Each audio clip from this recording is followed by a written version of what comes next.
हरे कृष्णा, राधे राधे। दोस्तों, आप सभी भाई बहनों को भाई दूज पर्व की हार्दिक शुभकामनाएं। आज के इस वीडियो में सुनिए भाई दूज के दिन सुने जाने वाली कुछ पौराणिक कथाएं। अगर आपको ये कथाएं अच्छी लगे तो वीडियो को लाइक करके हमारे चैनल राम राम जी को सब्सक्राइब अवश्य कीजिएगा। हिंदू पंचांग के अनुसार कार्तिक मास के शुक्ल पक्ष की द्वितीया तिथि पर भाई दूज का त्योहार मनाया जाता है और यह पर्व रक्षाबंधन की तरह ही भाई बहन के प्रेम का प्रतीक होता है। इस दिन भाई अपनी बहन के घर जाता है, बहन भाई का तिलक करती है और भोजन भी कराती है।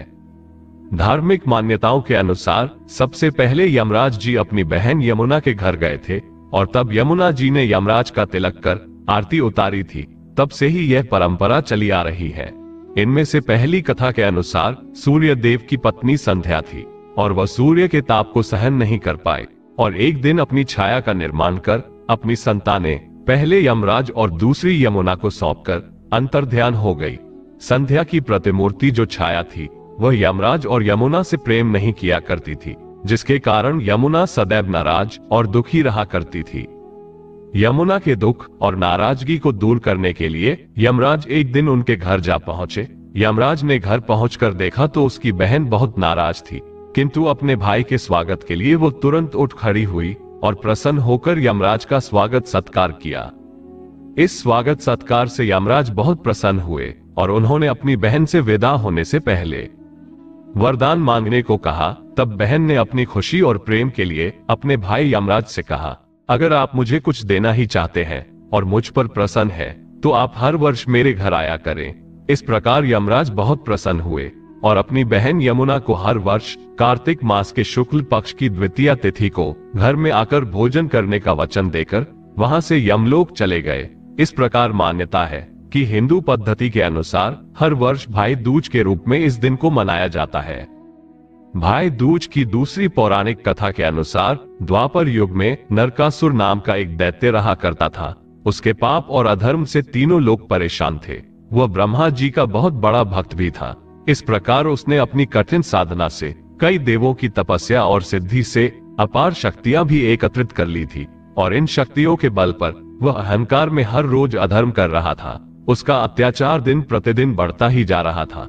तब उसने एक दिन इंद्र देव को परास्त कर स्वर्ग लोक पर भी अपना अधिकार जमा लिया। परेशान होकर इंद्रदेव पहुंचे ब्रह्मा जी के पास और अपनी सारी व्यथा उन्हें सुनाई। तब ब्रह्मा जी के सुझाव पर इंद्र पृथ्वी लोक पर भगवान कृष्ण से सहायता मांगने के लिए पहुंचे। भगवान श्री कृष्ण ने इंद्र को आश्वासन दिया और स्वर्ग लोक प्रस्थान करने का सुझाव दिया और फिर स्वयं अपनी पत्नी सत्यभामा के साथ नरकासुर के नगर युद्ध के लिए जा पहुंचे। अब युद्ध के मैदान में भगवान कृष्ण और नरकासुर के बीच भयंकर युद्ध प्रारंभ हो गया। भयंकर युद्ध के बाद श्री कृष्ण ने अपने सुदर्शन चक्र की सहायता से नरकासुर का वध कर दिया और इस प्रकार तीनों लोकों को भयमुक्त कर दिया। जब भगवान कृष्ण जी नरकासुर का वध करके लौटे तो उनकी बहन सुभद्रा ने पूरे विधि विधान के साथ पुष्प वर्षा आदि से अपने भाई श्री कृष्ण और भाभी सत्यभामा का स्वागत किया था। तब सुभद्रा ने ईश्वर को अपने भाई की रक्षा करने के लिए और उनकी आयु लंबी करने के लिए धन्यवाद किया। मान्यता है कि इसी दिन से भाई दूज की परंपरा प्रारंभ हो गई। भाई दूज की तीसरी पौराणिक कथा के अनुसार एक समय की बात है। एक गांव में एक बुढ़िया अपने एक बेटे और बेटी के साथ रहा करती थी। बुढ़िया ने अपनी बेटी का ब्याह करा दिया। अब उसकी बेटी स्वभाव से जो कि बहुत गर्म थी और ताने भी देती, गाली देना उसके स्वभाव में शामिल हो गया। थोड़े समय बाद बुढ़िया का बेटा जब अपनी बहन से मिलने जाने के लिए अपनी माँ से पूछने लगा, तब उसकी माँ ने कहा, उसके यहाँ क्यों जा रहा है? वो तो ठीक से बात भी नहीं करती और गाली गलौज भी करती है। क्योंकि भाई को अपनी बहन से बहुत प्रेम था, इसलिए अपनी माँ को समझा बुझाकर वो अपनी बहन के यहाँ मिलने के लिए चला गया। चलते चलते उसके रास्ते में एक बहुत विकराल नदी पड़ी जो कि बहुत वेग से बह रही थी। भाई को उस नदी को ही पार करके जाना था। जब उसने देखा कि नदी में तो बहाव बहुत ज्यादा है, तब उसने नदी से प्रार्थना की और कहा कि वो अपनी बहन से मिलने के लिए बहुत दिनों के बाद जा रहा है। जब वह मिलकर लौट आए तो अवश्य ही उसे अपनी धारा में बहा लेना। नदी ने जब उसकी बात सुनी तो उसे रास्ता दे दिया। अब इस प्रकार भाई नदी पार करके आगे बढ़ गया। आगे बढ़ने पर उसे बहुत बड़ा और विषैला सांप मिला, जो उसकी और फन बढ़ाकर उसे डसने के लिए ही तैयार बैठा हुआ था।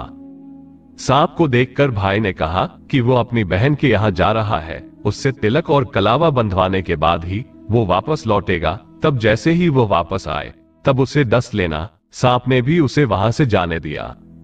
अब कुछ दूर आगे चलने पर उसे एक बहुत विशालकाय शेर मिला, जो कि बहुत दिनों से भूखा था और भोजन की तलाश में था। भाई को देखकर वह उस पर टूटने ही वाला था और उसे खाने ही वाला था कि तभी भाई हाथ जोड़कर उसके सामने खड़ा हो गया और उसने जो बातें नदी और सांप से कही थी वही बातें शेर से भी कह दी। शेर ने उसकी बातों पर विश्वास कर लिया और उसे जाने दिया और जल्द ही लौटकर आने के लिए भी कह दिया। इस प्रकार वो अपनी बहन के घर पहुंच गया। घर के बाहर से ही उसने अपनी बहन को आवाज लगाई। बहन घर के भीतर बैठकर सूत काट रही थी। आवाज सुनकर सूत का धागा टूट गया और मान्यता के अनुसार धागा टूटने पर आवाज की प्रतिक्रिया नहीं दी जाती, यानी कि जब भाई ने उसे आवाज दी तो वो बदले में आवाज नहीं दे सकती थी। इसलिए वो झटपट सबसे पहले धागे को जोड़ने में लग गई। अब बाहर खड़े भाई ने उसे 3-4 बार आवाज लगाई, किंतु बहन ने तो कोई जवाब ही नहीं दिया। बाहर खड़ा खड़ा भाई बड़ा परेशान हो गया और अब उसे अफसोस भी हो रहा था। उसे अपनी माँ की वह बात याद आ गई जो उसे अपनी बहन के यहाँ आने से रोक रही थी, क्योंकि बहन का स्वभाव उसकी माँ बहुत अच्छे से जानती थी। अब जब वो निराश होकर वापस अपनी बहन के घर के आगे से लौटने लगा, तब तक उसकी बहन सूत को जोड़ चुकी थी। जैसे ही वो बाहर निकली तो उसने देखा कि भाई तो वहां से जा चुका था। अब वो दौड़ते दौड़ते अपने भाई का पीछा करते हुए उसके पास जा पहुंची और उसने न बोलने का कारण भी बता दिया। इस प्रकार कारण जानकर भाई बड़ी खुशी खुशी अपनी बहन के घर वापस लौटकर आ गया। घर आने के बाद बहन ने अपनी पड़ोसन से पूछा कि कोई खास मेहमान अगर घर पर आए और जिसे हम बहुत प्रेम भी करते हैं तो उसके लिए कैसा भोजन बनाना चाहिए। पड़ोसन ने मजाक ही मजाक में कह दिया कि तेल का चौका लगाना चाहिए और घी का चावल पकाना चाहिए। भाई के प्रेम में बहन तो बिल्कुल भी नहीं समझ पाई कि पड़ोसन ने उससे ये सब मजाक में कहा था। उसने वैसा ही कर दिया और क्योंकि उसे ये सब करने में बहुत समय लग गया मगर चावल नहीं पक सके। उधर उसके भाई को बहुत जोर से भूख लगी थी, लेकिन बहुत देर तक जब उसे भोजन नहीं मिल पाया तो वो परेशान हो गया, क्योंकि एक तो वह बहुत लंबा रास्ता पैदल चलकर ही आया था। अब जब उससे रुका नहीं गया तब उसने अपनी बहन से पूछा कि बहन अभी भोजन बनने में कितनी देर है। तब बहन ने अपने भाई को सारी बात बता दी। बात सुनकर भाई बड़ी जोर से हंसने लगा और उसने पड़ोसन के मजाक को अपनी बहन से बता दिया। अब बहन दोबारा चूल्हा जलाकर झटपट खाना बनाने लगती है और अपने भाई को फिर उसने बड़े प्रेम से भोजन कराया। अपने भाई के स्वागत में उसने तिलक लगाया, हाथ में कलावा बांधा और फिर घी की बत्ती से उसकी आरती भी उतारी। इस प्रकार भाई अपनी बहन के घर कुछ दिन रुका और फिर थोड़े दिन के बाद वह वापस जाने के लिए कहने लगा। बहन ने उससे कुछ दिन और रुकने के लिए कहा, लेकिन भाई ने उसे ये कहकर मना कर दिया कि गांव में बूढ़ी माँ उसका इंतजार कर रही होगी, ऐसे में ज्यादा दिन तक रुकना ठीक नहीं है। किसी प्रकार उसने अपनी बहन को मनाया और इस प्रकार बहन से विदा ले ली। क्योंकि रास्ता बहुत लंबा था तो रास्ते में खाने के लिए कुछ न कुछ तो चाहिए था। तब बहन ने अपने भाई को रास्ते में खाने के लिए गेहूं पीसकर बड़े स्वादिष्ट लड्डू बना कर दिए। इस प्रकार भाई अपनी बहन से विदा लेकर फिर माँ के पास निकल गया। कुछ देर बाद जब वो लड्डू को देखती है तो उसका रंग बदला हुआ दिखता है। जिस चक्की में उसने गेहूं पीसा था वहां जाकर देखती है तो उसने देखा कि एक सांप चक्की में पिस गया था। ये सब देखकर बहन तो बहुत परेशान हो गई और उसे अपने भाई की चिंता होने लगी। उसे लगा कहीं उसका भाई वो लड्डू न खा ले जो कि उस जहरीले आटे से बन गए थे। इस प्रकार वह अपने भाई को ढूंढते हुए उसका पीछा करने लगती है और जैसे ही उसे उसका भाई नजर आया सबसे पहले उसने लड्डू के बारे में पूछा कि कहीं तुमने लड्डू तो नहीं खा लिए। भाई ने कहा, नहीं, मैंने अभी लड्डू नहीं खाए हैं। तब बहन ने अपने भगवान का लाख लाख धन्यवाद किया और फिर उसने अपने भाई के हाथों से लड्डू की पोटली लेकर एक गड्ढा खोदकर सारे लड्डू उसमें दबा दिए। बहन को ऐसा करता देखकर भाई पूछने लगा कि बहन क्या बात है। तब बहन ने अपने भाई को सारी बात बता दी। भाई कहने लगा, बहन तुमने तो मुझे इस समय बड़े काल से बचा लिया, किंतु पीछे 3 काल मेरा इंतजार कर रहे हैं। इस प्रकार भाई ने रास्ते में मिली हुई नदी, सांप और शेर की बातें अपनी बहन को बता दी। सुनकर बहन बड़ी दुखी हुई। कुछ समय बाद बहन को प्यास लगी तो वो पास के ही तालाब पर पानी पीने के लिए चली गई। वहां उसने देखा कि एक बूढ़ी माता बैठकर माला तैयार कर रही थी। बूढ़ी माता को देखकर बहन ने पूछा, आप यहाँ क्या कर रही है और आप कौन हैं? तब बूढ़ी माता कहने लगी कि मैं विधाता हूँ और एक लड़की के भाई के लिए इस समय माला तैयार कर रही हूँ, जिसका काल आने वाला है। उसकी बहन ने चरखी पीसकर एक सांप को मार डाला है। अब बहन समझ गई कि वो उसी के भाई के लिए कह रही है। बहन ने पूछा, तो एक काम करिए कि मुझे बताइए, इस काल से बचने के लिए मैं क्या उपाय करूं? तब बुढ़िया ने कहा कि बहन अपने भाई को गाली देती रहे और जब तक उसका ब्याह न हो जाए तब तक उसके साथ ही रहे, क्योंकि वही उस पर आने वाले काल को टाल सकती है। और फिर ऐसा ही हुआ। बहन अब वापस अपने घर लौटने के बजाय भाई के साथ अपने मायके जाने के लिए तैयार हो गई और उसने अपने भाई के साथ घर जाने से पहले रास्ते के लिए खूब सारा मांस, दूध और एक चुनरी भी ले ली। बहन भाई को लौटते समय सबसे पहले शेर मिला, जो कि बहुत भूखा था और जिसे भाई वचन देकर आया था।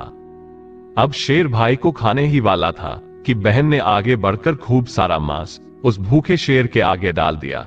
शेर उस मांस को खाने में व्यस्त हो गया और इस प्रकार दोनों बहन भाई शेर को चकमा देकर आगे बढ़ गए। थोड़ा आगे बढ़े कि वहीं विषैला सांप उन्हें रास्ते में मिल गया। इससे पहले कि विषैला सांप उसके भाई को डसता, बहन ने झट से दूध का बड़ा सा डोंगा उस सांप के आगे रख दिया। सांप भाई को डसना भूलकर दूध पीने में मगन हो गया। इस प्रकार दोनों बहन भाई आगे बढ़ गए।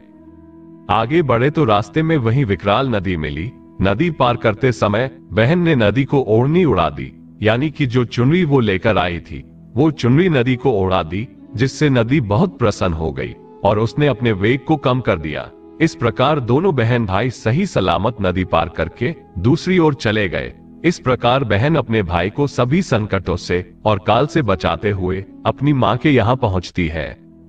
घर पहुंचकर वो अपने भाई को गाली देने लगी और वहीं गुस्से वाला मिजाज उसने फिर से धारण कर लिया।